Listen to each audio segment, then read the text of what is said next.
Welcome to our channel SRS world.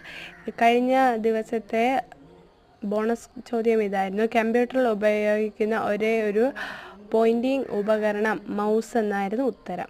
Mouse കണ്ടുപിടിച്ചത് ആര്? Douglas Engelbart. Mouse വികസിപ്പിച്ചെടുത്ത company xerox park. കമ്പ്യൂട്ടറിൻ്റെ mouse വേഗത അളക്കാനുള്ള യൂണിറ്റ്. കീബോർഡിലെ ഫംഗ്ഷൻ കീകളുടെ എണ്ണം 12. കമ്പ്യൂട്ടർ കീബോർഡിലെ ഏറ്റവും വലിയ key space bar key. Alpha numeric data എൻട്രിക്ക് ഉപയോഗിക്കുന്ന ഇൻപുട്ട് ഡിവൈസ് കീബോർഡ്. ഒരു വിൻഡോസ് കീബോർഡിലെ കീകളുടെ എണ്ണം. ആൻസർ 104.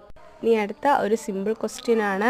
കമ്പ്യൂട്ടറിൻ്റെ തലച്ചോർ എന്നറിയപ്പെടുന്നത് ആ കമ്പ്യൂട്ടറിൽ ഏത് ഡിവൈസാണ്? ഉത്തരം അറിയാവുന്നവർ ഇപ്പോൾ തന്നെ കമൻറ്റ് ചെയ്യൂ. Thank you.